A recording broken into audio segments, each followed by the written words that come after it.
تشريف لينا النهارده تتويج الحقيقه لجهد كبير عمله سيادته مع هيئه النقل ومع رئيس الهيئه في تجديد الاسطول وفي وضع خطط تطوير الهيئه، وان شاء الله احنا ماشيين نكمل على نفس الخطط.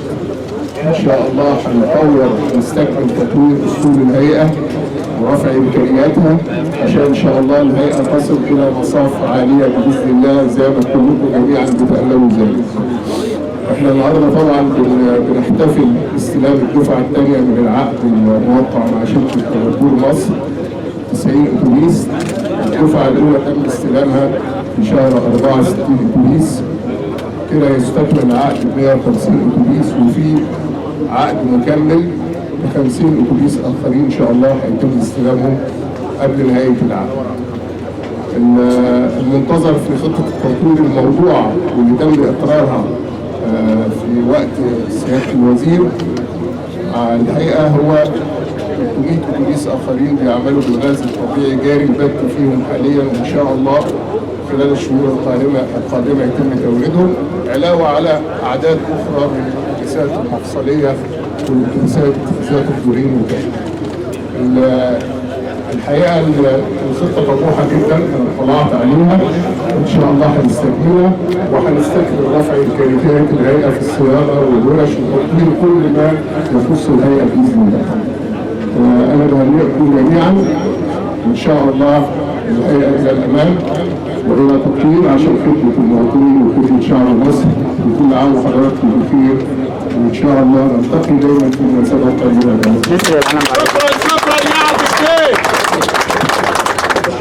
والآن كلمة السيد الدكتور جلال مصطفى سعيد وزير النقل. الله أكبر الله أكبر.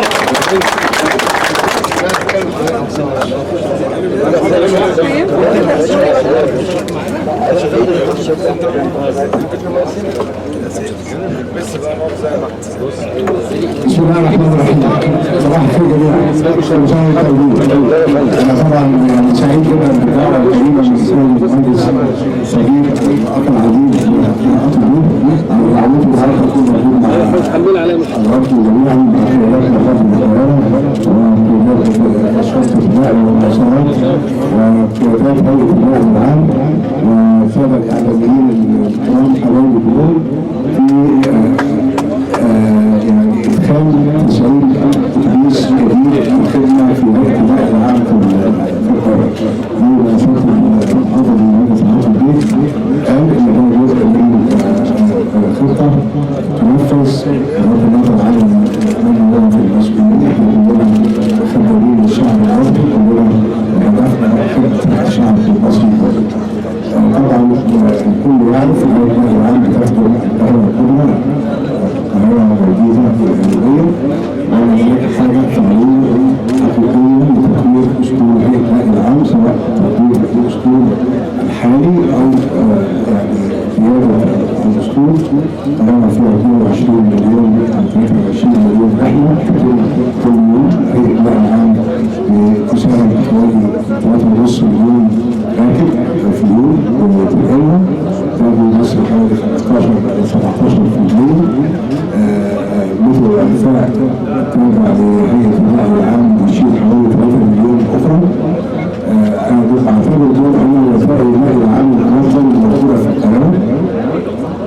ففي جزء جميل جدا من ذلك يتم وسائل النقل العام غير منظمة النقل الجماعي، وفهم يحط مسؤولية كبيرة جدا على الدولة، لأن الدولة هي اللي عليها دور تقديم خدمات النقل العام القوي المنظم الآمن لأبناء الشعب المصري. إن شاء الله بإذن الله حاطط الكلام وإحنا في وزارة النقل ونسيب في هذا الاتجاه إن شاء الله بإذن الله، وندعم النقل العام في عاصمة البلاد وفي القاهرة الكبرى ككل يعني.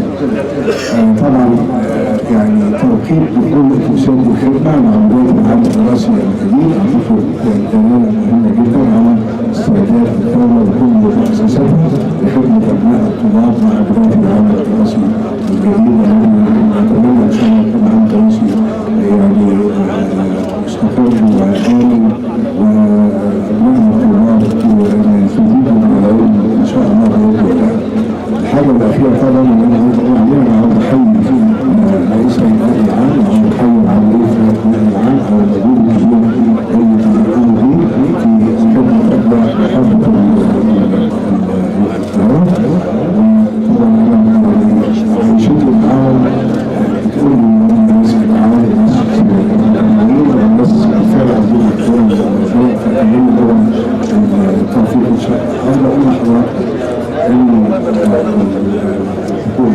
الحكومه من قوات مصر العربيه بصوره رئيس الجمهوريه الشخصيه تهتم جدا بالخدمات التي تقدم للمواطنين البسطاء من حدود الدخل الى دور وهدف الحكومه في هذه المرحله الهامه من تاريخ. اتمنى لكم جميعا التوفيق وان شاء الله جديد دائم باذن الله. باشا كلام بس هيجي الدكتور عاطف، واحنا معاك يا باشا، واحنا معاك يا بيه.